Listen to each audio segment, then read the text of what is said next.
what I like about this show and shows like it, which are, I mean, the really popular shows when you talk about in terms of podcasting or whether you're on YouTube, whatever it is, it's when you can actually hear what a person has to say and what they stand for.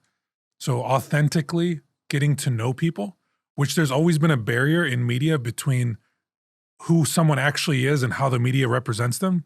So we go a little longer and we flesh things out. And sometimes we get things right, sometimes we don't, but we're always trying to learn and grow. But hopefully in doing it this way, you get to authentically get to know who we are, what we stand for, and we can have a conversation back and forth. Comment sections are great for that. You get to authentically know who somebody is. Yeah, but if you start putting like parameters on people, then they're going to start second guessing what it is they're going to say. You haven't changed how they think, but you've limited how they're going to represent themselves. Yeah. And it's, it gives the people want authenticity. Yeah, people want to be themselves. Authentically know people. But it takes time too. I think that was a good point that, a lot of times you see people in the media, it's like they get clips, like 30 seconds or a minute in these long form podcasts like the Rogans and this, we do over an hour and a half. So we got time to flesh out these ideas. We don't have a script. We're just kind of riffing and this is who we are. You can't fake who you are after an hour and a half. It's like, it just starts coming out. Yeah. And hopefully what comes out more is our faith with, in Jesus Christ, hopefully. Mm-hmm. But we can still talk about football and Taylor Swift and having fun and being a dad and being a husband and the struggles of living in a modern world and stuff like that. But hopefully do it by having some fun. We haven't had a drink in a while. We're just having some coffee, but but we've been doing the shows during the day, so it's kind of But we're normal people. We're trying to figure this out together, having some interesting conversations, and we're having fun doing it. So hopefully everyone's liking it. Well, and in the spirit of being authentic, I think why my energy level is low. I was sharing this with you before we started rolling. So we're shooting this midday. So I'm coming from church, meetings with Father, meetings with our team, coming here, walk in the house just to grab my tablet and a coffee. And I know I'm coming here, just an explosion in the house. And kids are going to be kids. God bless my wife. She's able to manage that all day. But it's like one kid's on timeout, another kid's got a busted lip. Like she's trying to discipline. And I'm like, oh God, you try to be a peacemaker and come in and help how you can and support mom. But I'm like, I got to grab a coffee and go. All right, I'll see you guys. All right, see you, babe. Say a prayer. Yeah. And that's what we're bringing to the table. We're bringing our lives. Ourselves. We're trying to bring ourselves. And for me, for those who don't know my conversion story, is that I come from the world. I lived in the world for most of my life, so I see the church differently. I see the church from a different angle. I see the church through the eyes of someone who's felt like the church wasn't open for them. Mm-hmm. Because no one ever shared Jesus with me. No one ever invited me until my wife invited me to one mass and changed my whole entire life. But I lived so long, half my life, against God.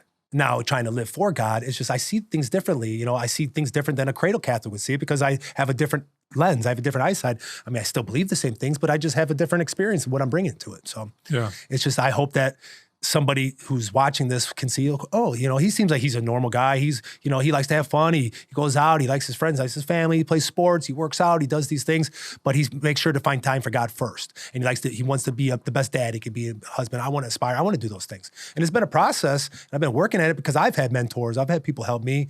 And, this is what we're trying to do. This show is try to inspire other people that we don't have to be monks. You don't have to be praying all day. You can bring Jesus where you're at. You can bring Jesus to your friends and to your coworkers and to your everyday life. Yeah, I would second that.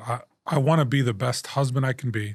I want to be the best dad I can be, the best coworker, the best friend, the best son, the best brother I can be, because I've experienced the ultimate best, and that's God's love for me. When you've experienced God's love for you, you can't help but be changed by it. Yeah. And you take on life in a different way. You're still living in those relationships. Like you were saying, we're still in the world. We don't become hermits or monks and run off and live under a rock, but you're transformed. And in being transformed, you can touch the lives of others, being a conduit of that love that God's given you. Yeah. And that's living authentic. That's kind of just being who you are. You need a community. It's hard to do it on your own. That was what was hard for me when I first started getting serious about my faith, becoming Catholic after our RCIA, was that I was alone. It was me and my wife, but it's different when it's your wife. It's like, yeah, it's cool, but we didn't have like a community. We were starting to try to build it, but it really helps. We shared a quote about finding a tribe to run after heaven with, to have a group of people. And that's, whether that's an online community, what we're trying to grow, to have support for other people, because, we're getting attacked. I mean, there isn't a post that we post that somebody's not coming in to attack us. And that's what's going on. Now think about it. It's probably a lot easier on the digital world because there's no repercussions for it, but we're still getting those attacks, different places, when we go out, or friends or family, when they don't understand and stuff like that. So, but it's nice to have a community or a tribe of other people to do it with, because it's just easier to have support. Well, and then because we all go through the ups and downs of life, it's nice to be able to journey with people and lean on each other and build each other up when you need them. Yeah. Like we're all there for each other. Yeah. And when we want to celebrate, like you turn to your friends to celebrate. You want to turn to your friends and share good news. Yeah, well, look, what's going to happen this weekend. We're Sunday, we're going to go to Mass. Then after Mass, we're going to probably go to either our house, someone's house. You're going to watch the Super Bowl. Yeah. And you're going to have tons of friends, family, coworkers, or whatever. Probably a lot of fallen away Catholics, probably a lot of people who haven't been to church. A lot of people don't have a relationship with God.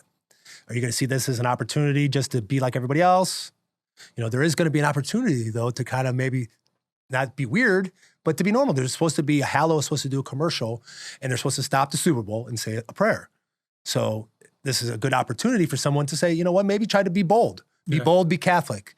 Jesus wants us to be a little bit bold. You don't got to be weird. You don't got to go like, all right, everybody, bye-bye, do like a big moment of silence. Moment of silence for the Lord. Something weird. You don't have to do that. But you can just take your hat off, bow your head, and say a prayer. You don't have to even say anything. You can just show reverence to God in that moment. Take off your hat, bow your head, and cross yourself and say the prayer with them.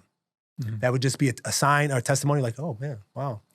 Oh, man, well, Mark Wahlberg likes Jesus? Oh, that's cool. It's like, oh, yeah, I know him, it's refreshing to see that, Jesus is going to be, like last year they had some commercials about Jesus, but it's nice to see Hallow, a Catholic app. It's this huge thing that's taken place. I know the parish has, the school has, through the parents, they have access to the Hallow app, and we use it. We absolutely love the Hallow app.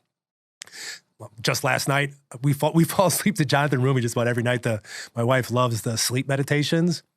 And it's just, he runs you through, like a little mini exam in some of them. Some of them are just like a little, it's kind of nice. They run you through, my wife actually, before I used to do this, she used to do it for me because I would have a hard time falling asleep. And you just lay there like, contract your foot and loosen it up. Like just getting your body falling into the bed. It's like someone talking you through. And it's plus, the voice of Jonathan Rumi who plays Jesus, So it's nice, like rain music or whatever in the back. But before it's over, I'm always asleep every time. Really? Every time. Maybe we try that, Dio and I, during Lent, because last night we fell asleep to Jack Sparrow and Pirates of the Caribbean. Dun, dun, dun, dun, dun, dun, dun, dun. Oh, it's awesome.